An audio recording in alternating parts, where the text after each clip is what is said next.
2 centuries, same family, 2 different races on paper. In 1850, a man in the pine woods of western Louisiana is recorded white. 10 years later, same man, same house, he is recorded a free man of color. His descendants call themselves Redbones. They never chose that name. It was pinned on them by outsiders, whispered across the pine woods of western Louisiana and East Texas for 200 years. No one inside the community ever agreed on where the name came from. No one outside ever truly knew who they were. Modern DNA has finally started to answer the question these families were never allowed to ask out loud. The western edge of Louisiana and the neighboring strip of East Texas was a world of its own. Here, the geography enforced isolation. Vast, dense forests of longleaf pine stretched for miles, broken only by slow-moving bayous and the winding Sabine River. This was a frontier, a buffer zone between established settlements. The land itself was neither fully the watery world of the Cajun coast nor the open farmland of the interior. It was a liminal space. Into this pine woods margin, these families came and stayed. They settled not in towns, but in scattered clearings and along lonely dirt tracks. Their homes were often miles from the nearest church or store belonging to other communities. This physical separation was profound. White planters lived to the east, in more prosperous parishes. Enslaved black communities were centered on those plantations. Here, in the woods, they were apart. They formed a tight-knit society bound by kinship and necessity. Marriages were within a close circle of familiar surnames. They worshipped together, fished the same creeks, and hunted the same woods. This created a distinct cultural pocket, a self-reliant world defined by the whispering pines and the muddy bayou banks. Their isolation was both geographic and social, placing them in a shadowed corridor between 2 rigidly defined worlds. For generations, the pine woods were their entire universe. But step beyond the tree line, into the world of ink and ledger, and their identity splintered into something nearly illegible.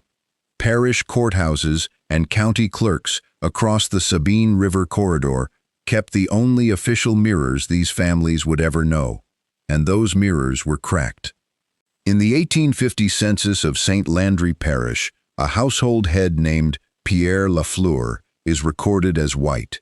10 years later, in 1860, the same man, same location, appears under the designation FMC, Free Man of Color.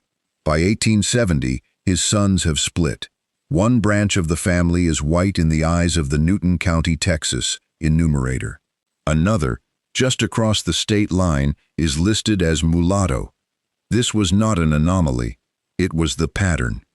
Clerks, often working alone on horseback, made snap judgments based on a glance, a neighbor's whisper, or the shade of a man's skin after a summer in the fields. The racial binary demanded by law could not contain the reality of these communities, so the paper trail became a maze of existential contradictions. Marriage licenses tell one story. Land deeds say nothing, or everything, depending on who filed them. Draft registration cards from the First World War show a single individual shifting categories from white to colored and back again within 3 years, depending on which local board he stood before. This was a quiet, bureaucratic violence, a paper genocide that erased stable identity and replaced it with a legal phantom. For nearly 2 centuries, the question of who these people were remained locked in contradictory ink, leaving their descendants to inherit a riddle with no official answer. For those who carried the name Redbone, silence was not a choice, it was an inheritance. In Sabine Parish, Louisiana, and across the river in Newton County, Texas, families learned early that the wrong word could undo a life. A child asking why grandfather was listed as white in one census and colored in the next would be hushed, not out of shame, but out of fear. The stakes were brutal, and immediate. A clerk's reclassification could mean losing your homestead. It could bar your children from the white school they had attended for years. It could invalidate a marriage, nullify a land deed, or mark an entire family line as legally invisible. In a frontier society where land was everything, ambiguity was a weapon that could be turned against you at any moment. So the community built a fortress of silence. You did not ask about the old ones. You did not repeat what a neighbor whispered. You did not correct the census taker who wrote down the wrong race, even if he had written it correctly the decade before. You smiled, you nodded, and you disappeared into whatever category the outside world required. This generational code was so deeply ingrained that even within families, the truth was never spoken aloud. Parents took their secrets to the grave. Letters were burned. Photographs were hidden. Oral histories simply stopped at a certain year, as if the past itself had been declared off-limits. Survival demanded that you forget what you knew, or at least never admit that you knew it. In the absence of official records, the community's own stories became their archive. These were family whispers, passed down through generations around kitchen tables or on front porches in the pine woods. Without hard proof, folklore rushed in to fill the vacuum, creating a tapestry of possible origins. One persistent story claimed they were survivors of a lost English colony, perhaps Roanoke, who had migrated west and blended with local tribes. Another theory spoke of them as tri-racial isolates, a distinct people formed from early mixtures of European settlers, Native Americans, and Africans, long before such mixing was formally recorded. There were whispers, too, of ancestors who were escaped slaves, finding refuge with indigenous communities along the Sabine River or in the dense thickets of the Big Thicket. These stories were not idle gossip. They served a crucial purpose. In a world that refused to categorize them, these oral histories provided a sense of unique identity. They answered the unanswerable question of who we are, with a narrative of resilience and ancient roots.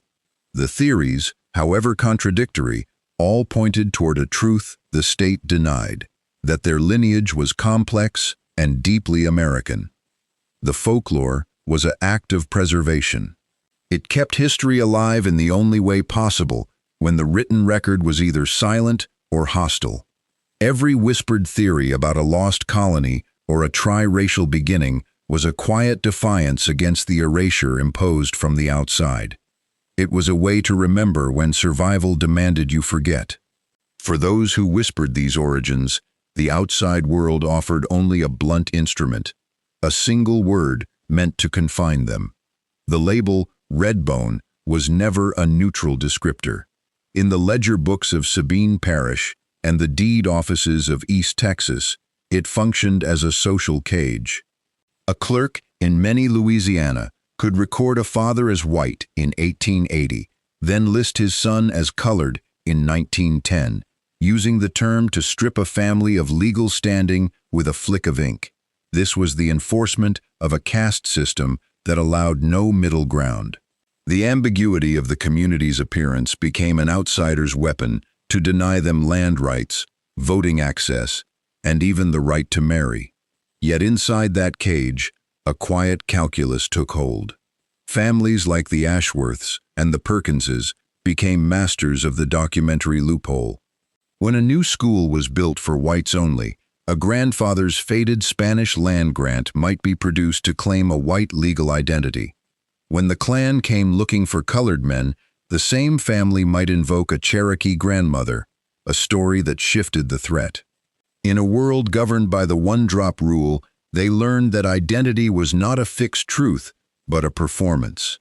The very ambiguity that outsiders used to condemn them became, in skillful hands, a tool for navigating a landscape designed for their disappearance. Then, in the early years of the 21st century, a quiet revolution began, not in a courthouse or a census office, but inside a small plastic tube. Direct-to-consumer genetic testing kits started appearing in mailboxes across the Gulf South. For roughly $100, a person could spit into a vial, mail it to a laboratory, and wait for an email that would decode the very riddle their grandparents had been forbidden to solve. No parish clerk could redact this record. No neighbor's suspicion could alter a nucleotide sequence. The technology bypassed the dangerous public arena of identity entirely. It turned whispered family theories into testable hypotheses. For the first time, an individual from the pine woods of western Louisiana or the sandy flats of East Texas could match segments of their own genome against reference populations from southern Europe, the Middle East, sub-Saharan Africa, and the indigenous Americas. The results unfurled not in a courtroom, but on a private screen. They revealed a story of mingling and migration that stretched from the ports of the Mediterranean to the coastal swamps of the Carolinas, long before the Sabine River ever knew a ferry crossing. Over roughly 2 decades, what started as a novelty slowly coalesced into a mosaic of data. Thousands of family trees grew, stitched together by shared centimorgans of identical DNA. The code had always been there, buried in the bloodline. Now, finally, someone could read it silently, reverently, without having to ask permission. The first results began circulating among family researchers in the years that followed. Inside each vial, a tangle of chromosomes, a living archive no outsider had ever opened. When the results came back, the numbers defied every box on every census form. The average genome told a tripartite story, roughly 40 to 60% European, drawn from early colonial lines. English, Scots-Irish, and Frenchmen who pushed into the neutral strip in the late 1700s. Around 30 to 40% West African, with strong links to the Senegambia region, the Bight of Benin, and the Gold Coast. And 10 to 20% indigenous American, matching markers found in Choctaw, Creek, and Atacapa populations of the Gulf South. These segments were not recent. The admixture clock dated the blending to a narrow window, roughly 1760 to 1820, long before the Civil War, before the Trail of Tears, before Louisiana was even a state. In many lineages, the 3 streams had merged so completely that no single ancestor could be singled out. The double helix held no color line. It recorded only encounters, furtive, violent, tender, that had happened in the pine woods and along the river bends, then repeated for generations. The pattern is plain enough on its own. This is not a population that fits any existing racial category. It is a living relic of a frontier that never obeyed the rules. The data points to a specific geography and a brutal timeline.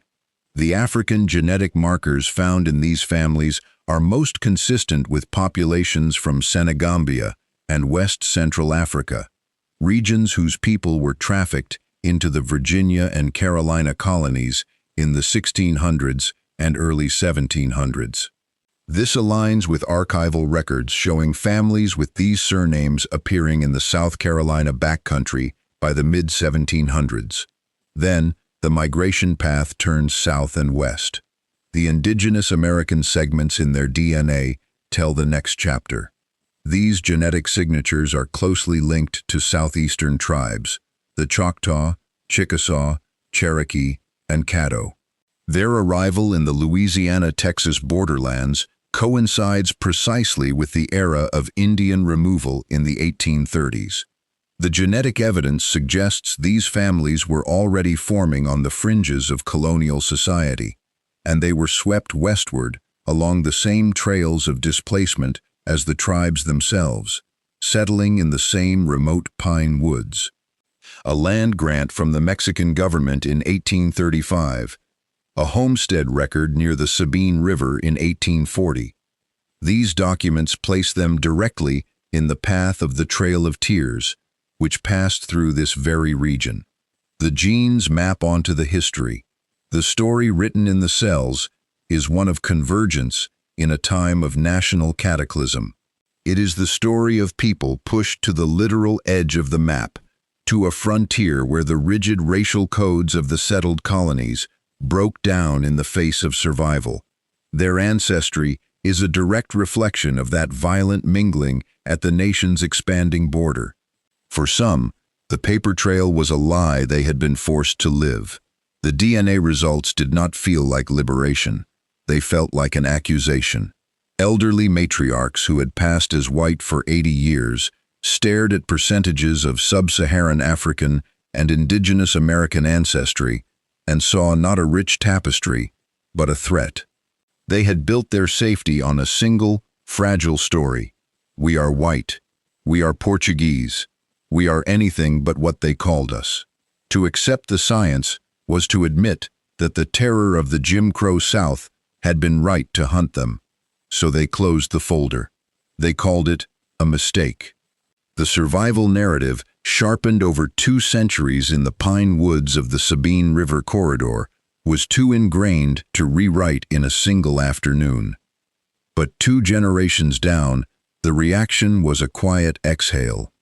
Grandchildren who grew up with only whispers about a lost heritage finally had a mirror. The data showed a tri-racial isolate pattern consistent across dozens of families in the neutral strip. European lines tracing back to the British Isles and France, West African markers concentrated in regions like Senegambia and the Bight of Biafra, and Native American segments aligning with Choctaw and Atacapa Ishak populations, documented in the borderlands before the Texas Revolution. For the younger members, this was not a dilution of identity, but a reclamation of it. They began digitizing the old tintypes, not to hide the high cheekbones or the curl of the hair, but to finally name them. The fear that had kept a community isolated on the sandy ridges east of the Toledo Bend Reservoir was giving way to a stubborn pride in the very mixing that the old parish record books tried so hard to erase. The question of origin, so long forbidden, now has an answer written in the chemical sequences of the double helix. The DNA results, compiled by family historians and genealogical researchers working through the 1990s and 2000s, revealed a consistent pattern across dozens of family lines. The core ancestry was a tri-racial mixture. European men, mostly of Scots-Irish descent, arriving in the colonial Southeast, enslaved African women, brought to the Carolinas and Georgia, and women from indigenous tribes, primarily the Choctaw, Creek, and Atacapa nations, who were themselves being displaced. This mixing was not a single event, but a process occurring across the late 1700s in the lawless borderlands of the South Carolina backcountry, long before these families drifted west into the neutral strip between Spanish Texas and the newly purchased American territory of Louisiana. Yet the genetic confirmation solves only the biological riddle. It cannot reverse the quiet humiliations meted out in the parish courthouses of Natchitoches, Sabine, and Vernon. It cannot unink the clerk's pen that scratched a C over a W on a land deed when a family's prosperity drew envy. The trauma of the label was not just in its application by outsiders, but in the internal fractures it created. The painful decisions at the church door, the separate cemeteries on the same Pine Hill, the family branches that severed all contact to pass into the white world. The double helix has no memory of these things. What DNA does offer, finally, is a release from the defensive crouch. The families of the Redbones settlement, bound for 2 centuries by the shared experience of the longleaf pine woods, the sandy soil of the Bearhead Creek ridges, and the isolation of the Toledo Bend shoreline, are now free to define their own narrative. The name Redbone, once a slur of uncertain origin, perhaps from a Spanish term, perhaps from a Choctaw phrase, perhaps simply a reference to a skin tone, can be taken up, set aside, or dissected with the same dispassion as any other historical artifact. The legacy is not in the blood alone. but in the sap of the pines that sheltered them, the stubborn endurance of a people who, when told they were neither one thing nor another, simply continued to be themselves.